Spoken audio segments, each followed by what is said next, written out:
This is KC Sports Network, proudly presented by Emprise Bank. What is up, Chiefs team, and welcome into this week's edition of 21 Questions presented by a new partner here at 21 Questions. We have Braden's Hope, a phenomenal organization that supports childhood cancer research. Go check them out. You'll hear more about them later on in the show, but thank you. We always love to promote these different charities out there. Braden's Hope, one of the great ones out there too, getting to meet with the people from there. They do great stuff. But I'm Tucker Franklin with you on today's 21 Questions. I am joined by Charles Goldman. Charles, how are you doing? It's been a minute. I was trying to think of how long it's been since we've done a podcast together. It's been probably since the end of the beginning of the off season. It's been a minute since we've hopped on a pod together. Yeah, I think it was like the playoffs, maybe right at the beginning of the playoffs. I think we had one. Yeah, but yeah, happy to be back. I'm happy to answer some questions for the KCSN and Chiefs Kingdom fans out there. Absolutely. Well, we're recording this podcast, a little peek behind the curtain. I mean, hopefully you're listening to this podcast on Thursday. We're recording it Thursday, late morning here on Central Time, Arrowhead Time. We're recording this podcast. Mecole Hardman has signed already. This was the majority of this podcast is going to probably be about Mecole Hardman. It's been an eventful Thursday morning in Chiefs Kingdom. Charles, we were talking about before we hopped on here. Not only does Mecole Hardman re-sign reportedly, I think Jordan Schultz was the first one on that one. He gets a lot of Chief stuff, but that's probably a conversation for another day. They also had a medical emergency at the facility, so lots of things going on with the Chiefs right now, and what should be a pretty quiet and pretty dead part of the off season. Yeah, it probably a little bit too much noise, right? But, yeah. It's good to see Mecole Hardman back. Obviously his Super Bowl heroism is great, but I know he's beloved in the locker room in Kansas City. So I know his teammates are going to be really excited about that. And, thankfully with the medical emergency, it sounds like everything's okay, and that whichever player suffered the medical emergency has been taken care of, treated, is in stable condition. So thank goodness there. Yeah, absolutely. We'll have more on Only Weird Games. Those guys will talk about it. Nate Taylor, he got on the forefront of reporting about it too. He will be on the show as well. They'll talk about that. They'll talk about Mecole Hardman. They'll talk about all that. But we're going to answer the questions that people have asked us from the KCSN Discord. And let's first start with Keith Dusty Rhodes Barbecue McLean. Is this a sign that Chiefs expect Rice to be gone for a while with the signing of Mecole Hardman? Yeah, I mean, I think that we all know that Rice is potentially going to be gone for a chunk of time. Debatable how long that's going to be, whether it's going to be this season or next. What the NFL is really going to bring down. I think this is more just about raising the floor of that receiver room. Obviously, they have a lot of guys in there who are unproven right now. Who are new to the system or just who haven't really panned out thus far in the system. So I feel like bringing back a guy like Mecole Hardman, it definitely raises that floor. It gives you someone who's been in the system before, who knows a lot of things, a real veteran presence, who can kind of help stabilize that group a little bit. And right. it just gives you another option, right? If it turns out that Rashee Rice is out for a significant amount of time, you have that veteran presence who you can kind of lean on. I potentially think, I know a lot of people are saying, hey, this doesn't guarantee him a roster spot, but I think they intend for him to be on the roster this upcoming season.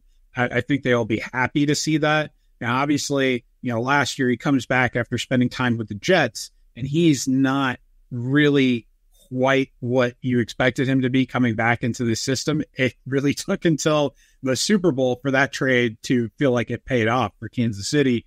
Yeah. And, if you recall his last season here before leaving to go to the Jets, he was trending in a really positive direction before he got hurt. Mm-hmm. And I just feel like if he can stay healthy through the remainder of this offseason, that he could turn out to actually be one of the best receivers on this team, one of the most consistent receivers on this team. It's just a matter of staying on the field and getting into that rhythm and getting off to a good start. So one of the things I've been kind of keeping my eye on is kind of the race. You can put it in air quotes, right? The race for wide receiver 6 or 7. They're going to keep 7 wide receivers to begin because of Rice is going to get suspended, so they're going to keep 7, and then Rice will go on, or they'll keep 6, and then however they'll do it. But I anticipate them to keep 7 initially, but then to carry 6, if that makes sense, in terms of the roster construction there. If you're looking at this, and I had tweeted this out once Mecole Hardman was signed, because I agree with you. Some people responded to me like, why do you think Mecole Hardman's like a lock for the roster? Like, well, would Mecole Hardman sign if he wasn't? You know, like would Mecole Hardman want to re-sign with the Chiefs if the Chiefs were like, well, you'd have to compete for wide receiver 6? And Mecole Hardman, at this point in his career, 3-time Super Bowl champion, he's made a little bit of money. He could probably be like, well, I'm all right. I can go sign somewhere else. And look, I know you made this a great point. Like, he is loved in that locker room. The guys love him. He is very much a team chemistry type of guy. That also probably plays into it. Mecole probably loves being in Kansas City. That also helps. But I don't know why he would sign here if he wasn't not guaranteed. I don't want to say guaranteed, but like given a pretty good shot to make the roster. So when you're looking at this whole list, Xavier Worthy, he's making the roster. Hollywood Brown obviously making the roster. We're saying Rashee Rice is making the roster, then going to get suspended. That's why we're keeping 7 here. Sky Moore, I think that's a little up in the air. I do think he makes the roster, but I do think it's a little up in the air. Justin Watson will make the roster, so that's your 4th lock right there. And then you're getting into territory with okay, let's put Sky Moore back in the up in the air category. Kadarius Toney, I think, is a little up in the air. Nico Remigio has been having a good OTA session by all accounts of people who have been there. He's been playing really well. Justin Ross kind of finds himself in this no man's land again with Cornell Powell. So there's 5 guys right there I just mentioned for 2 spots. If you're counting Mecole Hardman, that's your 5th lock there when it comes to Worthy, Brown, Rice, Watson, Hardman. That's your 5 locks. You have 2 more spots between Toney, Moore, Nico Remigio, Cornell Powell, Justin Ross. So it's going to be tight. There's going to be a fan favorite that doesn't make the roster. And stop me if you've heard that before, Charles. There's going to be a fan favorite that doesn't make the roster at the wide receiver position. And I think that's going to be one of the spots that I've got my eye on, again, come training camp when they head up to St. Joe. And, I think that you made a good point, too, that, they're going to intend to keep 6 during the regular season. Right. And not that 7 number unless there's, an injury elsewhere and maybe they can, manage that. But I think, having a veteran guy too, like Hardman, if he ends up being the guy that you end up having to cut when Rice comes back, he could maybe do that veteran spot on the practice squad. Because look, this is a guy you're signing in June. Like that tends to signify that there hasn't been a whole lot of interest in that player, and that he hasn't been getting the offers that he wants and whatnot. And now that might change midseason. Maybe teams have needs and whatnot, and he's claimed or ends up elsewhere. But I think that there's also that possibility that, hey, maybe this is a guy who ends up as a veteran spot in the practice squad later in the season. It could be. I think that his signing, I also saw people's reaction to it of like, well, this is not a very good vote of confidence in terms of the wide receiver room they have right now. They feel like they need to bring in Mecole Hardman. That could be. I could see that. Like if they signed Donovan Smith right now, you'd say that doesn't seem like they have a very good vote of confidence in what they have at tackle right now. I do think when you look at that, you mentioned the veteran presence just on the team in general.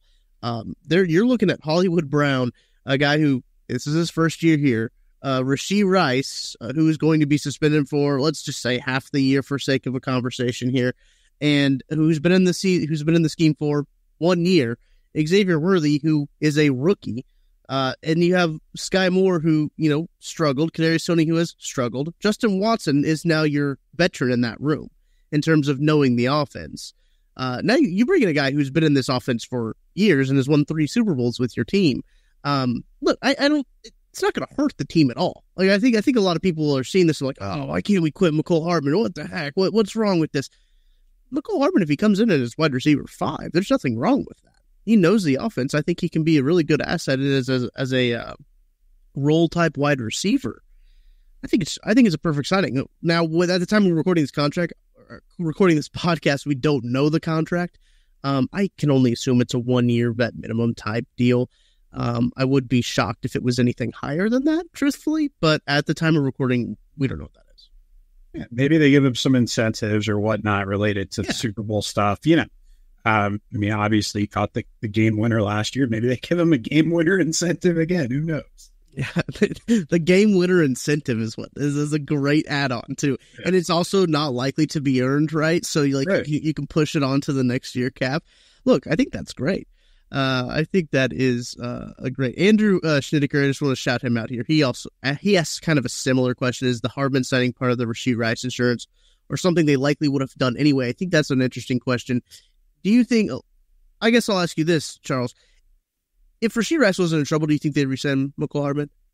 Yes, I do. I think they always intended to bring him back if he was, not available this time of year, right? If he got scooped up at the beginning of free agency or whatnot, I think, he clearly wouldn't be back. But the fact that he was still available this time of the year, it just made too much sense. They have the cap space to be able to do a move like this. And, like I said, he's a guy who's beloved by his coaches, his teammates, good locker room presence, someone you want to have on the team. And sometimes you just need those guys. They're glue. They help keep the spirits right. And, they've been through the adversity before of a full, 17 game season. So I think that you really can't go wrong with that type of signing. I agree. And a lot of times glue guys, right? If we put that in air quotes, glue guys get a bad rap. Like that sometimes is used as like a knock, and like I don't think it is at all. Like it's very much a very positive thing for a locker room. Casey from KC asked us to predict catches and yards for the current wide receiver room. That's a lot. I don't know if I want to predict the catches and the yards. I'll like rank them and like how I think the order is going to be in terms of like receiving yards. I think Hollywood Brown is going to lead in receiving yards, and I think Travis Kelce is probably second. But just with the receivers, let's go Hollywood Brown. I'll say, man, it's tough, right? It is tough because I want to put Xavier Worthy at number 2 in terms of wide receivers. I want to put him there, but just like Rashee Rice's year last year is an anomaly in terms of rookie wide receiver numbers. That doesn't happen, especially in the Andy Reid system. That doesn't happen. So I don't want to put the cart ahead of the horse here with Xavier Worthy. And Justin Watson led this team in receiving yards halfway through the season last year. So Justin Watson, he's like Mr. Reliable. He's like always going to be there. He knows where the spots he's got to be at. So a part of me wants to put Justin Watson at number 2 in terms of receiving yards. But then I'm thinking, where is that good for the Chiefs if Justin Watson is your second in receiving yards? I don't know. But I think it's probably close between Watson and Worthy. Rashee Rice, obviously, we're saying he's missing a half a year. So he's not going to be, I don't think, towards the top there. If he is, that's great. But I think it's probably, I'll put Worthy at 2 and Watson at 3, but it's close. You're separated only by tens of yards. And then I'll put Rashee Rice at 4 there off the top of the head. What do you think, Charles? Yeah, I kind of like that. I would probably do it a little different. I think I think Hollywood Brown, obviously, is clear-cut number 1. I'm right there with you on that. I think, if I had to pick someone other than Travis Kelce that I'd say, hey, this guy is going to have 1,000-yard receiving season, I think it'd be Hollywood Brown. Xavier Worthy, I would put him down pretty low, to be honest with you. I just missing OTAs, not having the chance to build that chemistry in a passing camp. I think that it is a little problematic. I might put him behind the curve a little bit. I think I'm going to go with like a surprise. I think like a guy like Nico Regia, if he makes the roster, it's going to be because he's shown out, and I'll put him at like number 2. I'll go with that. I'll take that bold choice. I like it. Put Nico at number 2. I mean, he's a guy who's shown some chemistry with Pat so far during these OTA practices and whatnot. That's the easiest way to, 1, earn a roster spot, 2, have success in this offense is understand what Pat wants from you and to catch a lot of passes from him. All with 3, I'm going to go with Rashee Rice. I think Rice, even playing just half the season, I think he built enough chemistry with Mahomes last year that he'll just slot right back in. It'll be like he was never gone. And he's clearly putting in the work this offseason, even with all the noise and everything going on around him. So I think that, no sophomore slump for him, even with potentially not being on the field for a good chunk of the year. And, I think 4 will probably be Justin Watson. Then, 5, 6, take your pick of, Sky Moore, Mecole Hardman, and Kadarius Toney, some combination of those players will probably be in those areas. It's whoever catches the big pass. Whoever has the big play and has a big chunk game. That's who will be ahead of there. No, I like that thought process. I really do love the Nico Remigio hype. He was one of the guys that I think I've said this on literally every podcast since Nate Taylor said that he's been getting some buzz. So we saw him at the East West Shrine Bowl, and he was there when we were there. We're like, okay, like this guy's got some juice. We like him, and the Chiefs signed him as a UDFA, and obviously he gets hurt. He has that redshirt season. I think that helped him out a lot in terms of having that redshirt season. I do think the other thing too is, he's in better shape this year than he was last year. He had a lot of time, obviously, with that redshirt year to kind of work on himself, his physique, his body, get in an NFL weight system and whatnot. He looks just like he looks more like an NFL player this year than he did last year. Super exciting. We're gonna take a break. Then we're gonna get back to these Chiefs questions. But look, we gotta tell you about Braden's Hope for Childhood Cancer. It's a childhood cancer research nonprofit. Their mission is to raise awareness and funds for childhood cancer research and advanced cures for children. Their vision is to deliver hope to children and families fighting cancer. If you want to help out, look, they got a bourbon raffle. Their 4th annual bourbon raffle for Hope is now live. For just $25 a ticket, you have the chance to win one of 25 bottles of rare and allocated bourbon. Limited tickets are available, so act fast. And here's an exciting bonus. Every $100 you spend on tickets, you receive an extra chance to win a full set of Blanton's bourbon, a full set of that. So every ticket purchased helps fund life-saving childhood cancer research, bringing hope to children in their fight against cancer. Don't wait. Ticket sales close on June 17th at 5 p.m. The Facebook Live drawing will be held June 18th at 5 p.m., and winners will be contacted directly. So you visit www.bradenshope.org to purchase your tickets and make a difference. Cheers to hope. All right, let's take a break. We'll be back right after this.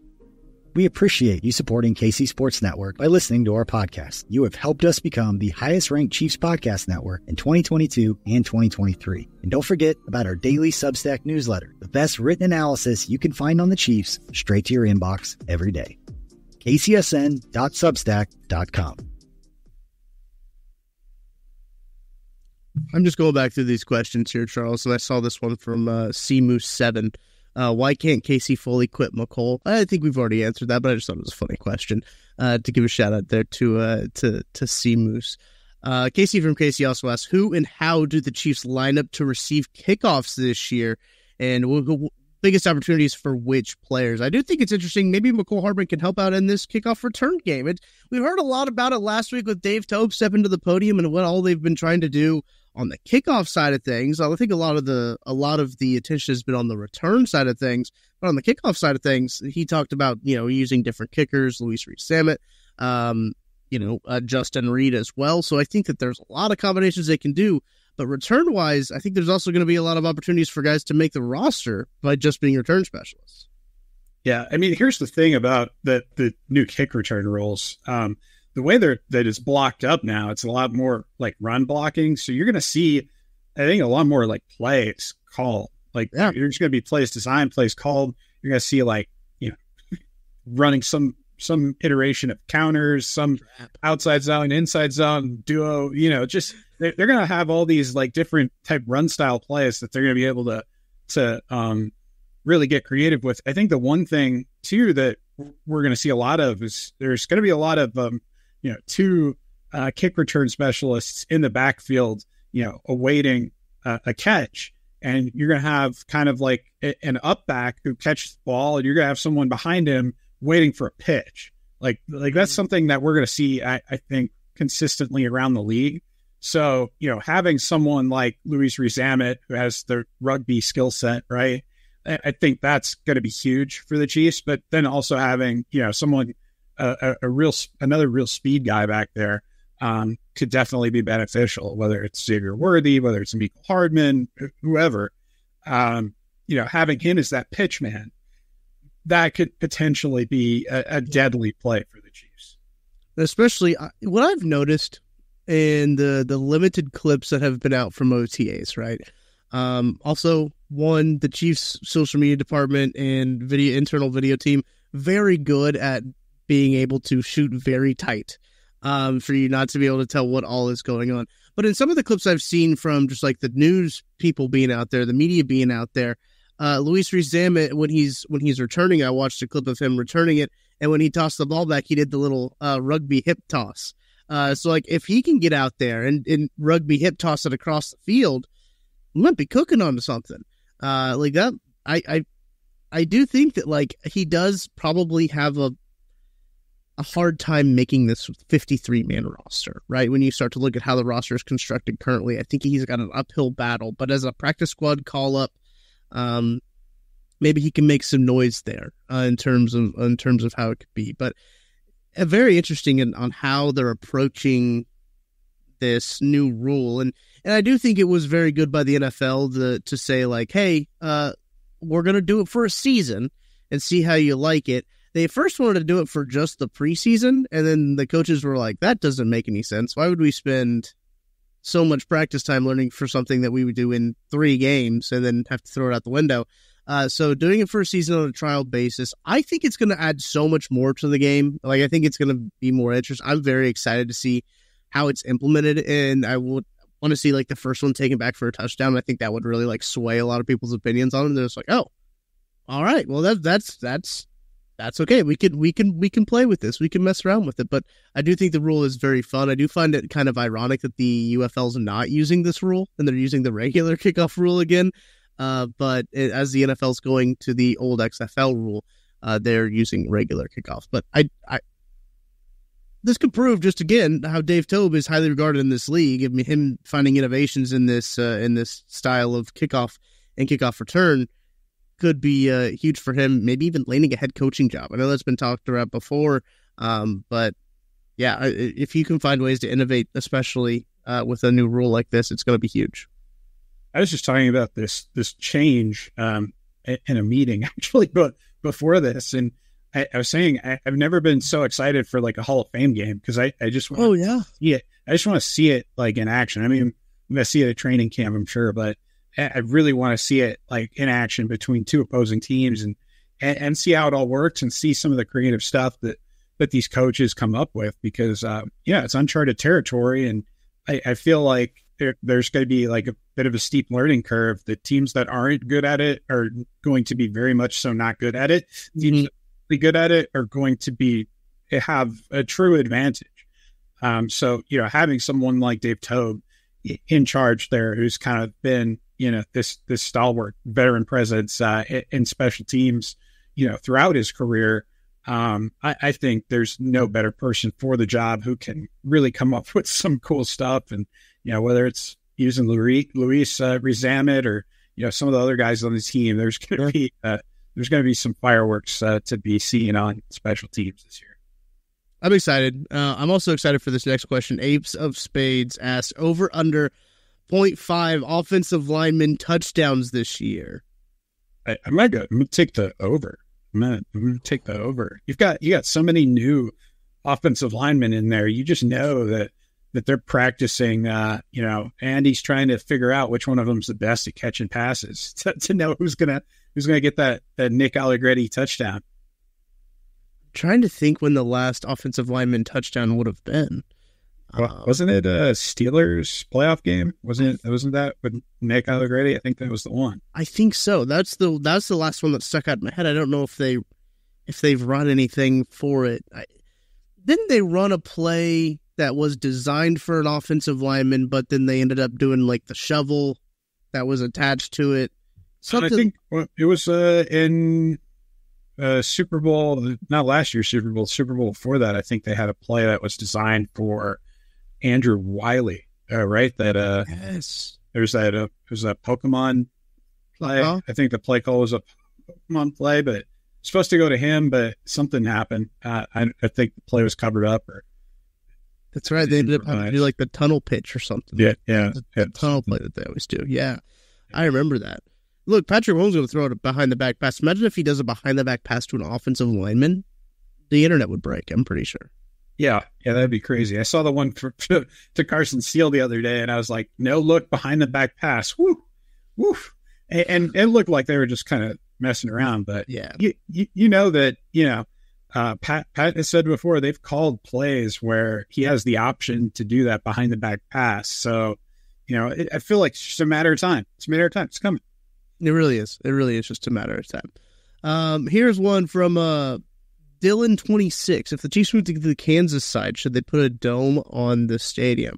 A big KNBC reported about this too. We talked about it on Chiefs News Daily, where the Kansas legislature is trying to do something with the star bonds in terms to get the Chiefs to the Kansas side of things. Thoughts on a dome on a stadium, Charles? I think you got to look at the numbers to find out, what's best for Pat, right? I think it doesn't make sense to build a new stadium without that in mind. And if he's throwing the ball better in domes, like give him that opportunity. Let him do that. I know he says he's a snow game guy. He likes to play out in the elements, and maybe that is an advantage, and maybe that's something they want to keep. But I feel like it's all got to be about what gives you the best success to win. I feel like if you're playing in a dome, and let's say you're playing in a dome for that Miami Dolphins game, the negative 10 degrees or whatever it was, do the Chiefs still have as much success as they had in that game? Do they still win that game in a dome, or is it become a bit more of a shootout? Do the Dolphins feel a little bit better playing inside a dome than out in the elements? I don't know. So I think it's definitely an interesting question. I think they got to weigh their options and find out what best suits their players and their ability to win football games. Patrick Mahomes in his career is 10-0 in indoor dome games. So he's pretty good when the elements don't come into it. In terms of retractable roof venues, I think that's that'd be like Indianapolis, Dallas. Does Houston have a retractable roof? There's a few of those in there. He's played 4 games. He's 3-1 against teams with a retractable roof. So overall, when you're talking about indoor venues, I think you can still consider a retractable roof an indoor venue. He's 13-1. So dude doesn't lose when he is protected from the elements. But then also, you think you bring up a good point about the other team also doesn't have to play in the elements either. So, he's also 61-21 in outdoor games. So that's a pretty decent winning percentage. Stop me if you've heard this before. Patrick Mahomes, pretty good. But I do think that you would have to you'd have to entertain at least putting a roof on it, just because of the possibilities that brings to not only just the Chiefs, but as literally anything else in terms of stadium tours, other sporting events, an attraction for Super Bowls, obviously. WrestleMania could come now to Kansas City if you got a roof, but there's a lot of different things that could factor into putting a roof on, not just the football side of it too. So I think that I would think that they would have to think long and hard about putting a roof on it if they were to move to the Kansas side and completely start over, which, I don't know if they will. I don't know if they will in Clark Hunt's lifetime completely start over from that stadium that they've built over at the Truman Sports Complex, but it's definitely an interesting conversation. Yeah, look, I know that people are kind of hesitant to buy into the idea that this is potentially happening, but I do think there are people in the organization who probably prefer, an outcome where they end up in Kansas than, staying at Arrowhead, because I think there are going to be challenges to updating that stadium and changing things to where it is an adequate home and is up to kind of standard for the future. And one thing also to consider with a potential Kansas Stadium and a dome, it might not be up to the Chiefs, right? If you're using these star bonds, it might be up to the taxpayers. They might hold a vote or something like that and find out what they want, if they would prefer a dome stadium or an outdoor stadium. So, at the end of the day, if they're footing the bill, I feel like they should also have some say in that as well. Yeah, no, I totally agree, especially if you're having public votes and everything for this, for public money. The public should have a say. I know that might be controversial, but public should have a say. All right, let's move on. Let me try to find another Chiefs question as we get there. We'll get to the nonsense question later. I know people do love to ask us nonsense questions, but I think this is a fair one to ask. Casey from KC asks, what will you miss most about Craig? I won't miss anything. I see him for lunch every other week. So I know. That's not fair. That's not fair. You get to see him all the time. We don't. No, I mean, you guys know all too well how great Craig is, and his analysis, what he's able to bring to the table from defensive side of the ball and his perspective there. That will absolutely be missed. But I know he'll be back from time to time with you guys, so you won't miss him too much. You'll still see bits and pieces of Craig here and there. I think Seamoose7 asked, is Craig okay? Yes, Craig is okay. Craig is actually great. Craig, Kent likes to do that every time Craig's not on the podcast. He likes to say that Craig is okay. Don't worry, Craig's okay. And they've still kept the bit going, even though Craig has already announced, his departure for a little bit here. And Kent still says, don't worry, Craig is okay. Every time he starts a podcast. I think it's a good thing to keep going. Everyone needs to know that Craig is okay. And I'm sure I'm going to get a text message from Craig after this podcast post about, why are you still talking about me? Because that's just how Craig is. But do appreciate Craig and all of his things that he has brought to this here network. But another thing that we have appreciated at this network is PXG. And as a golfer for years, I've been hearing PXG say, nobody makes clubs the way they do, period. And look, I got to tell you, they are right. I went in there at the Kansas City location, swung the PXG Black Ops driver, and it was a total game changer. I no longer have to sacrifice distance for forgiveness. I got to sit down and swing some swings with Alex over there at PXG in Kansas City. She got me hooked up. She got my swing right. We got the right club head, the right shaft, everything that we needed to get to have my balls go further and straighter. Everything you want in terms of golf. You want that to happen. And the world-class team of experts at PXG will analyze every aspect of your swing. And if you're thinking PXG's high-performance equipment is too expensive, their clubs often cost less than the so-called leading brands. PXG made me a believer. They'll do the same for every golfer in Kansas City. Visit pxg.com/21questions to schedule your fitting at PXG Kansas City. That's at 7517 West 119th Street in Overland Park. Get fitted for any club and you'll get a dozen golf balls free. That's pxg.com/21questions to schedule your fitting. pxg.com/21questions. Limit 1 dozen golf balls per person. Promotion ends on June 30th. Other terms and conditions apply. See the store for details. We're going to take one more break. We'll be back answering some nonsense questions after this. We appreciate you supporting KC Sports Network by listening to our podcast. You have helped us become the highest-ranked Chiefs podcast network in 2022 and 2023. And don't forget about our daily Substack newsletter, the best written analysis you can find on the Chiefs straight to your inbox every day. kcsn.substack.com. This next one is from Kay Gumminger. He asked, he specifically asked Charles, who is your current MVP so far this season? I don't get to answer this one, Charles. It's only you.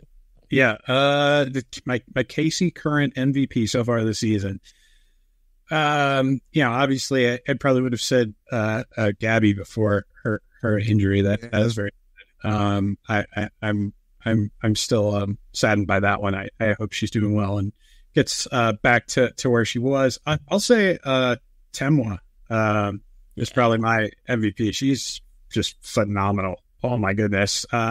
just her speed and acceleration. I want her out there playing receiver for Patrick Mahomes. To be honest, she can move, man, and I think she's their leading scorer right now too. So, she's been phenomenal, and just what a tremendous season the Casey are having. I can't wait to get back to a game. So. I'll be playing in the media game, actually. I got a email the other day. Yeah, I'll be playing in the first ever media game at CPKC Stadium. I couldn't pass up the opportunity. July 6th, I think it is. They're playing Orlando. And what I think is really cool about the Current is I remember, I was sitting in on all these currently podcasts that we have on the network. If you're a KC Current fan, go check them out at the KCSN Soccer channel.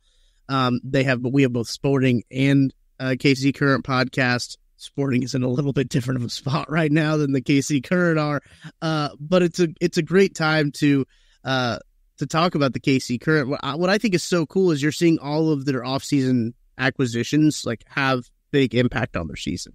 So like you're seeing the actions pay off, and I think that's super cool. In any sport, when you see like a big free agent signing or a big signing else anywhere coming into the team, a new addition come in and have a big impact, that always like gets me juiced. Like I love that.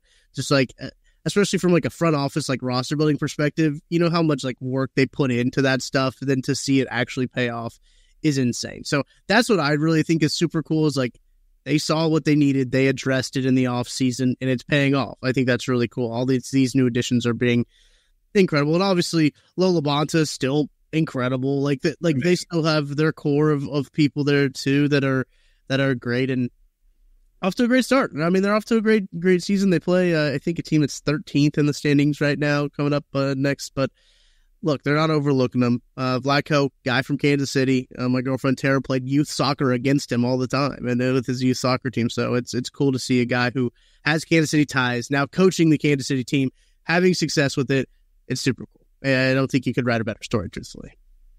Yeah, it's a beautiful thing, and I love how Kansas City has embraced that team, and they're seeing it through. Greg Stout asked us, "What's your favorite Thai dish?" For me, it's probably like somtam, papaya salad. I love the fresh green papaya salad. I used to eat it like every day when I lived over in Thailand. And he probably knows that I like good like a basil eggplant dish. It's usually we tend to get Thai food quite a bit for lunch. So I'll tell you, Craig's favorite is probably the like spicy noodles, like drunken noodles. Yeah, he likes those. Yeah, he's a big fan. He does like those. I'm kind of basic. I like a good pad thai. I don't think you can go wrong with a good pad thai. And I know this. I recognize it's kind of a basic order, but it's like one of the things that like I first tried with Thai food, and I was like, wow, that's really good. I'm just going to keep eating that. And I like other things, but like it's just one of the. It's a classic. You just got to stick with the classics. Got to play the hits sometimes. That's one of my favorite things. We have a Thai place just down the road. It's called Tasty Thai. Real creative name, but it's one of those spots that it's quick, it's good, and it's always. That's one of the things too I really appreciate about I think every Thai place I've gone to. It is done so fast. It's just like, yep, here it is. We're ready for you, and I just really do appreciate that about them. The one thing I wish about like Thai food restaurants over here, mostly just in general restaurants over here, none of them are open like super late. Thailand, you can get food at any hour of the day. Any hour of the day. Wake up at 4 a.m. and you're hungry, go outside, find a vendor, and you'll get yourself a nice noodle dish or some soup or whatnot. It's just all hours of the day. That's incredible. I do. I think COVID kind of stopped that a little bit. The 24-hour places. I know McDonald's is like starting to do 24-hour, but like drive-through only. Like they're starting to go back to the 24-hour spots, but like 24-hour food places really used to be. I remember Walmart. Remember when Walmart was open 24 hours and you could just like. So when I was in college, I lived in a small town, right? Maryville, Missouri is like 12,000 people. When we were bored, we'd just go walk around Walmart, and like that's what we would do. Sometimes late at night we would walk to Walmart and go walk around. But now you can't do that because it's not open 24 hours. And there's a lot of shoplifting now at Walmart, so you can't really do that a whole lot. But hey, let's take a couple more here. Positivity Toasty, what is the best movie of 2024 so far, and what movies are you most looking forward to seeing throughout the rest of 2024? I'm trying to think if I've even seen any movies in 2024 so far. I feel like I have, but I don't know off the top of my head. Let me pull up my AMC. I'm an AMC Stub A-list member, so I get 3 free movies a week, There you go. a month. So I like to go see movies. We live close to an AMC theater. Also, shout out just Kansas City because it's the headquarters of Yeah, I didn't know of AMC. Yeah. Let me look in the past year here what all I've seen. I really did enjoy, this isn't a 2024 movie. I thought Poor Things, very good movie. Iron Claw, very good movie. That didn't come out in 2024 though. ISS was fine. I didn't necessarily love it. Oh, Dune 2 was pretty darn good. Hard to beat that one. Yeah, I think Dune probably takes the cake. It's probably the only one that I've seen. Actually, wait, where is it? Over here, I have like I don't think you can actually see it. I have like the Dune hardcover. I think it's the comic. Yeah, but I don't know. It's not pairing with my little background. Oh well. Dune is one of those things where I hadn't seen the first one because I think it was a COVID release, right? Like I think the first Dune was a COVID release. Yeah, I think so. So I didn't watch it. And AMC had re-released it ahead of the Dune 2 release, so I went and watched it in IMAX, and I was like blown away. I was like, "Wow, this is incredible!" And I went and saw Dune 2, obviously in IMAX as well.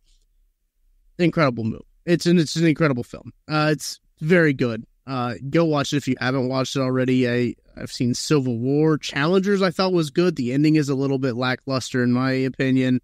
Fall Guy's a fun movie if you just want to enjoy, waste a couple hours and laugh a couple times. It's a fun movie. It's fun. I enjoyed it. But I mean, look, there's a lot of upcoming movies too that I'm super excited for. Bike Riders is one of them. That's with Austin Butler, Tom Hardy, big Tom Hardy guy. Love Tom Hardy. Twisters. Want to see that one. Obviously the sequel. Oh yeah, the sequel to the classic. Yep. Beetlejuice 2. I love the original Beetlejuice. I think it's a great movie. I want to see that one as well. But there's just a ton of it's going to be a good movie here for 2024. I'm very excited for it. Deadpool and Wolverine. Got Deadpool. Yes, that one. Yep, that's going to be a great one. I think they have another Minions movie coming out. I mean, look, they keep reloading that sucker. Quiet Place Day 1. Like if you're a big Quiet Place fan, they've got that. Watchers, which is an M. Night Shyamalan movie. There's a lot of good films out. I'm excited for a lot of them. Bike Riders being the one I think I'm most excited for, truthfully. I'm not usually a huge Austin Butler fan, but like that, I've seen that trailer a few times just because I go to the movies a lot, so I see a lot of trailers. Every time I see it, it just captures my attention. So maybe my like for Tom Hardy outweighs Austin Butler. Yeah. My towards Austin Butler. I don't necessarily hate Austin Butler. He just doesn't do anything for me, you know? I just don't get excited. Maybe this is the movie that changes that for you. He was good in Dune. Like I thought he did a good job in Dune. I watched Priscilla the other night. Yeah. I saw Priscilla the other night. I watched that on HBO Max. That's about Priscilla Presley. That's a good movie. I think that came out in 2023 though, but I hope that answered the question. I hope I was thorough enough with my assessment. I think we did. All right, let me see if I got one more here. Okay, this is an interesting one.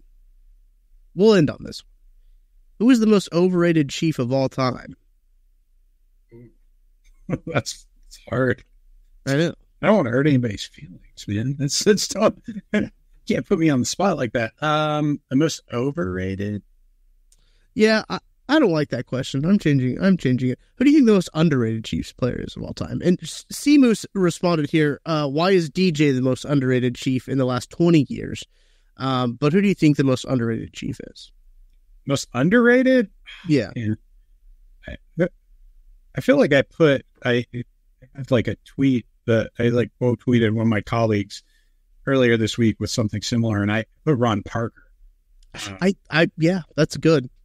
I thought he was always just fantastic. Obviously, as the versatility, he played both safety and cornerback for the Chiefs, and he really filled a need when they had some stuff going on in that secondary. And yeah, I mean, he helped kind of kickstart the Andy Reid era, at least on the defensive side of the ball. And he's really consistent. I think he only had like one season where he didn't have a multi-interception season when he was in Kansas City. So that really impressed me. That's a good one. Rashad Fenton is a guy for me that I always thought was underrated. I think people hated on Rashad Fenton a little too much. DJ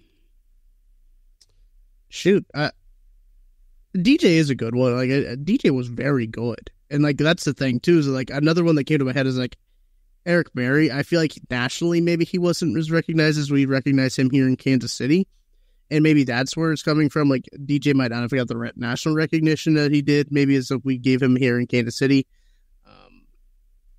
Jeremy Maclin, maybe. I don't think Jeremy Maclin was appreciated as much as he could have been. Yeah, I mean, that's a tough question. Both the overrated and underrated ones are very tough questions to think about here, too, because there's a lot of good players on this football team in this franchise history. Yeah, too many. Like, way too many. You can't even recount them all. There's just a long list of just really great players and really underrated players as well. It's true. All right, that's going to do it for 21 questions. Charles, appreciate you hopping on here with me, answering some questions from the people as we are making our way through this offseason. Let people know where they can find your work if they don't know already. A2Zsports.com. You can click on the NFL cities and go to Kansas City, and you'll find all my Chiefs work as well as some of my colleagues' work covering the Chiefs. And you can find all of that as well at GoldMCTNFL on X, formerly known as Twitter. There you go. That's going to do it for us here. Thanks to PXG. Thanks to Braden's Hope. Make sure to go check them out. That bourbon raffle, if you go to www.bradenshope.org, they'll have a pop-up where you can just go ahead and immediately purchase your bourbon raffle tickets there, too. So make sure to go check them out. We appreciate everybody listening and watching. As we get you through this offseason, we'll have more stuff coming for you. Only Weird Games going live on Thursday afternoon at about 4:40-ish. Joshua Briscoe, Nate Taylor will be there breaking everything down you need to know about the Kansas City Chiefs. So until then, we'll talk to you guys later.